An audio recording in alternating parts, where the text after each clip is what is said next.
പാവം ഉക്രൈൻ അമേരിക്കയുടെ ചതിയിൽപ്പെട്ട് നാശത്തിന്റെ വക്കിലെത്തിയിരിക്കുകയാണ്. ലോകത്ത് ആരെ വിശ്വസിച്ചാലും അമേരിക്ക എന്ന ചതിയനെ വിശ്വസിക്കരുതെന്നതിന്റെ അടയാളം കൂടിയാണ് ഉക്രൈൻ. നാശത്തിന്റെ പടുകുഴിയിലേക്ക് ഉക്രൈനെ കൊണ്ടിട്ടപ്പോൾ അമേരിക്കയ്ക്ക് സമാധാനമായി കാണുമല്ലേ? അമേരിക്കയുടെ വാക്കും കേട്ട് റഷ്യയോട് മുട്ടിയിട്ട് ഇപ്പോൾ അതേ അമേരിക്ക കൈവിട്ടതോടെ എല്ലാം അവസാനിപ്പിച്ച് പെട്ടിയും പടവും മടക്കാം എന്ന ഘട്ടത്തിലേക്ക് എത്തി കാര്യങ്ങൾ. റഷ്യ ഉക്രൈൻ യുദ്ധം അവസാനിപ്പിച്ച് ആ ക്രെഡിറ്റ് അമേരിക്കയുടെ പോക്കറ്റിലാക്കാൻ നോക്കുന്ന ട്രംപിനെന്ത് ഉക്രൈൻ അല്ലേ? ലോകത്ത് റഷ്യയ്ക്ക് കൂടുതൽ പിന്തുണ ലഭിക്കുമ്പോൾ കൂടുതൽ ഒറ്റപ്പെടുകയാണ് ഉക്രൈൻ. എന്തിനും കൂടെ നിൽക്കാമെന്ന് പറഞ്ഞ് യുദ്ധത്തിലെ പത്മവ്യൂഹത്തിൽ കൊണ്ടാക്കി തിരിഞ്ഞോടിയ അമേരിക്ക സുഹൃത്തായിരുന്നില്ല, കാലനായിരുന്നു എന്ന ബോധം ഉക്രൈന് വരട്ടെ എന്ന് പറഞ്ഞുകൊണ്ട് വാർത്തയിലേക്ക് വരാം. ഉക്രൈനുമായി നേരിട്ട് ചർച്ച നടത്താനുള്ള റഷ്യൻ പ്രസിഡന്റ് വ്ളാഡിമിർ പുടിന്റെ നിർദ്ദേശത്തെ ഈജിപ്ത് സ്വാഗതം ചെയ്തതായി റഷ്യൻ വിദേശകാര്യ മന്ത്രാലയം അറിയിച്ചു. സംഘർഷത്തിൽ ഈജിപ്ത് നിഷ്പക്ഷ നിലപാടാണ് സ്വീകരിച്ചിരിക്കുന്നത്. സംഭാഷണത്തിനും നയതന്ത്ര പരിഹാരത്തിനും വേണ്ടി ഈജിപ്ത് ഭരണകൂടം വാദിക്കുകയും ചെയ്തു. അതേസമയം 2022 നിർത്തിവെച്ച ചർച്ചകൾ പുനരാരംഭിക്കാൻ Russian president Putin Ukraine president Vladimir സെലൻസ്കിയോട് ആവശ്യപ്പെട്ടിട്ടുണ്ട്. മെയ് 15 തുർക്കിയിലെ ഇസ്താംബൂളിൽ ചർച്ചകൾ നടത്താമെന്ന് പുടിൻ നിർദ്ദേശിക്കുകയും ചെയ്തു. സംഘർഷം സമാധാനപരമായി പരിഹരിക്കാൻ ലക്ഷ്യമിട്ടിട്ടുള്ള ക്രിയാത്മക നയതന്ത്ര ശ്രമങ്ങളെ ഈജിപ്ത് സ്വാഗതം ചെയ്യുന്നുവെന്ന് രാജ്യത്തിന്റെ വിദേശകാര്യ മന്ത്രാലയത്തിന്റെ പ്രസ്താവനയിൽ പറയുന്നു. നിരവധി പശ്ചിമ യൂറോപ്യൻ രാജ്യങ്ങളുടെ പിന്തുണയോടെ ചർച്ചകൾക്കുള്ള മുൻ വ്യവസ്ഥയായി റഷ്യ ആദ്യ വെടിനിർത്തലിന് സമ്മതിക്കുന്നുവെന്ന് ഉക്രൈനും ആവശ്യപ്പെട്ടിരുന്നു. ഉപാധികളില്ലാതെ നേരിട്ടുള്ള ചർച്ചകൾക്ക് പുടിന്റെ നിർദ്ദേശം ഉടൻ അംഗീകരിക്കണമെന്ന് American president Donald Trump Ukraine സർക്കാരിനോട് ആവശ്യപ്പെടുകയും ചെയ്തു. ഇതിന്റെ അടിസ്ഥാനത്തിൽ വ്യാഴാഴ്ച തുർക്കിയിലെ റഷ്യൻ പ്രസിഡന്റായി താൻ കാത്തിരിക്കുമെന്ന് സെലൻസ്കി ട്രംപിന് മറുപടി നൽകുകയും ചെയ്തു. അതേസമയം താൽക്കാലിക പരിഹാരമല്ല, ശാശ്വത പരിഹാരമാണ് തങ്ങൾ ആഗ്രഹിക്കുന്നതെന്ന് റഷ്യ വാദിക്കുന്നു. പുടിന്റെ സമാധാന ചർച്ചാ നിർദ്ദേശത്തെ ചൈന ഉൾപ്പെടെയുള്ള നിരവധി രാജ്യങ്ങൾ സ്വാഗതം ചെയ്തു. ചർച്ചകളിലൂടെ ന്യായമായി നിലനിൽക്കുന്ന ബന്ധിതമായ സമാധാന കരാർ വേണമെന്ന് അവർ ആവശ്യപ്പെട്ടു. വിയറ്റ്നാമും വെനസ്വേലയും റഷ്യയ്ക്ക് പിന്തുണയും അറിയിച്ച് രംഗത്ത് വന്നിട്ടുണ്ട്. എല്ലാത്തിന്റെയും പിന്നിലുള്ളത് അമേരിക്ക തന്നെയാണ്. അമേരിക്ക എന്ന ചതിയനാണ് ഉക്രൈനെ നശിപ്പിച്ചത്.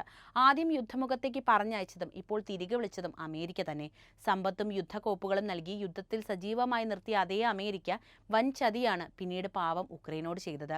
ബൈഡൻ മാറി ട്രംപ് വന്നപ്പോഴും കാര്യങ്ങൾ മാറിമറിഞ്ഞു. ട്രംപിന് പ്രിയം പുടിനോടാണ്. റഷ്യയെ എങ്ങനെയെങ്കിലും പാട്ടിലാക്കാൻ ഉക്രൈനെ ചതിക്കണം. ഇന്ന് ലോകത്ത് ആർക്കും വേണ്ടാത്ത രാഷ്ട്രമായി ഉക്രൈനെ മാറ്റിയതും അതുതന്നെയാണ്. നാറ്റോയിൽ അംഗത്വം പോയിട്ട് ഒന്നും കൊടുത്തില്ലെന്ന് മാത്രമല്ല, ഉക്രൈൻ ലോകത്ത് കൂടുതൽ ഒറ്റപ്പെടുകയാണ് ചെയ്തത്.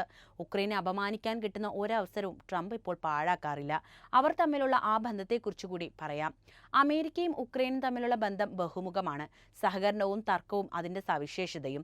പ്രത്യേകിച്ച് റഷ്യയുമായുള്ള സംഘർഷത്തിൽ ഉക്രൈന്റെ പിന്തുണക്കാരനായി US സ്വയം നിലയുറപ്പിച്ചിട്ടുണ്ടെങ്കിലും ഉക്രൈന്റെ താൽപ്പര്യങ്ങളുമായി എല്ലായ്പ്പോഴും പൊരുത്തപ്പെടാത്ത രീതിയിൽ US പ്രവർത്തിക്കുന്നതാണ് ഇപ്പോഴത്തെ അവസ്ഥ.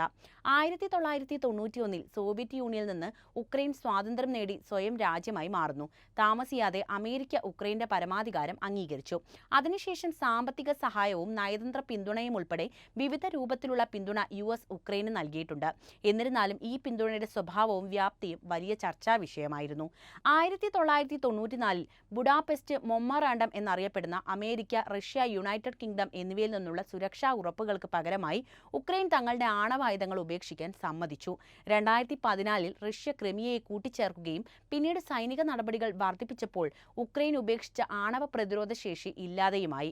മൊമ്മറാണ്ടത്തിന് കീഴിലുള്ള പ്രതിബദ്ധതകൾ പാലിക്കുന്നതിൽ USഉം സഖ്യകക്ഷികളും പരാജയപ്പെട്ടുവെങ്കിലും ഇത് ഉക്രൈനെ കൂടുതൽ ദുർബലമാക്കി എന്നതാണ് വാസ്തവം. പ്രസിഡന്റ് വിക്ടർ യാനുക്കോവിച്ചിനെ പുറത്താക്കുന്നതിലേക്ക് നയിച്ച 2014 മൈദാൻ വിപ്ലവത്തിൽ USന് പങ്കുണ്ടെന്ന് ആരോപിക്കപ്പെടുന്നുണ്ട്. യാനുക്കോവിച്ചിന് ശേഷമുള്ള സർക്കാരിന്റെ ഘടനയെക്കുറിച്ചുള്ള ചർച്ചകൾ US നയതന്ത്ര വിക്ടോറിയ ന്യൂലാൻഡും അംബാസിഡർ ജെഫ്രി പയാറ്റും തമ്മിലുള്ള ഒരു ഫോൺ കോൾ ചോർന്നതും വലിയ നിർണായകമായിട്ടുള്ള കാര്യമാണ്. ഇതോടെ US ഉക്രൈന്റെ ആഭ്യന്തര കാര്യങ്ങളിൽ കാര്യമായിട്ട് ഇടപെടുന്നുണ്ടോ എന്ന അവകാശവാദങ്ങളിലേക്കാണ് നയിച്ചത്.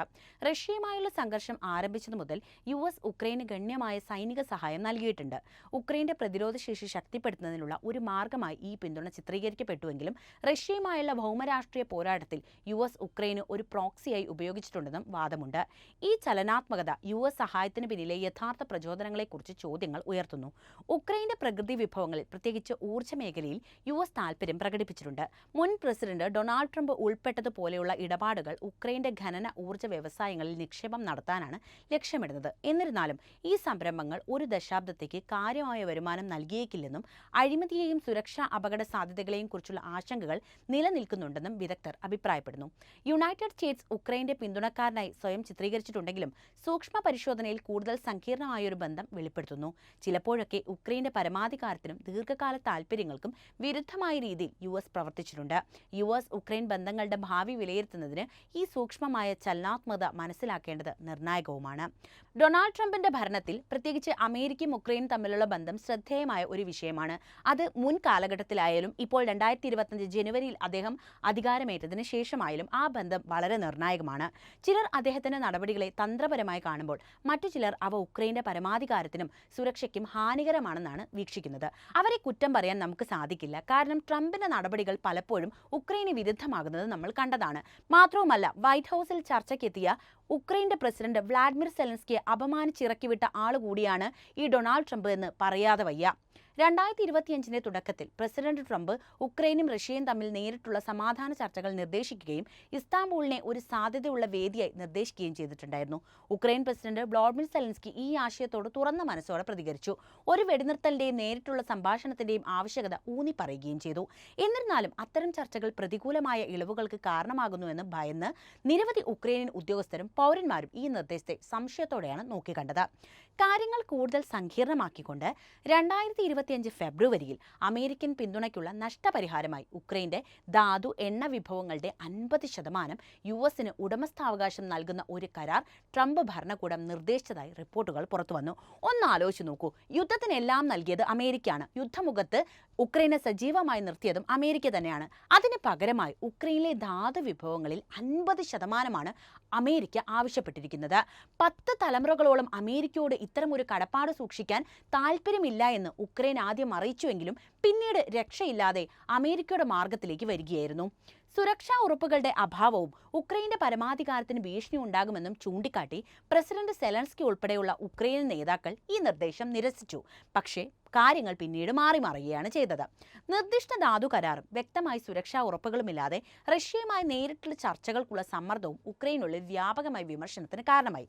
തങ്ങളുടെ രാജ്യത്തിന്റെ താൽപ്പര്യങ്ങൾ അവഗണിക്കപ്പെടുകയാണെന്ന് കരുതി നിരവധി ഉക്രൈനിയക്കാർ ഈ നടപടികളെ വഞ്ചനയായി കാണുന്നുണ്ട്. മുൻ മന്ത്രിയായിട്ടുള്ള ടിമോഫ് മൈലോവനോവ് പോലുള്ള ഉക്രൈനിയൻ ഉദ്യോഗസ്ഥർ ഉക്രൈന് അർത്ഥവത്തായ നേട്ടങ്ങൾ ഉറപ്പാക്കാതെ US റഷ്യൻ ആവശ്യങ്ങൾക്ക് വഴങ്ങുകയാണെന്ന ആശങ്കയും പ്രകടിപ്പിച്ചു. ട്രംപിന്റെ സമീപനത്തിൽ അന്താരാഷ്ട്ര സമൂഹവും ആശങ്ക പ്രകടിപ്പിച്ചിട്ടുണ്ട്. അദ്ദേഹത്തിന്റെ പ്രവർത്തനങ്ങൾ നാറ്റോ ഐക്യത്തെ ദുർബലപ്പെടുത്തുകയും റഷ്യയെ ധൈര്യപ്പെടുത്തുകയും ചെയ്തുവെന്ന് വിമർശകർ പറയുന്നു. ചിലർ അദ്ദേഹത്തിന്റെ നയങ്ങളെ പ്രീണന നയങ്ങളുമായി താരതമ്യം ചെയ്തു. അവ യൂറോപ്യൻ സുരക്ഷാ മേഖലയെ അസ്ഥിരപ്പെടുത്താൻ ഇടയാക്കുമെന്നും അഭിപ്രായപ്പെട്ടു. ഉക്രൈനുമായി ബന്ധപ്പെട്ട മുൻ പ്രസിഡന്റ് ഡൊണാൾഡ് ട്രംപിന്റെ നടപടികളും നയങ്ങളും തീവ്രമായ ചർച്ചകൾക്ക് വിഷയമായിട്ടുണ്ട്. ചിലർ അദ്ദേഹത്തിന്റെ സംരംഭങ്ങളെ സമാധാനം സ്ഥാപിക്കാനുള്ള ശ്രമങ്ങളായി കാണുമ്പോൾ മറ്റു ചിലരാകട്ടെ അവ ഉക്രൈന്റെ പരമാധികാരത്തിനും സുരക്ഷയ്ക്കും ഹാനികരമായിട്ടാണ് കാണുന്നത്. അന്താരാഷ്ട്ര ബന്ധങ്ങളുടെ സങ്കീർണതകളും ഭൗമരാഷ്ട്രീയ സംഘർഷങ്ങളിൽ രാജ്യങ്ങൾ നേരിടുന്ന വെല്ലുവിളികളും വിശകലനം ചെയ്യുന്നതിന് ഈ കാഴ്ചപ്പാടുകൾ മനസ്സിലാക്കുന്നത് വളരെ നിർണായകമാണെന്ന് തോന്നുന്നു.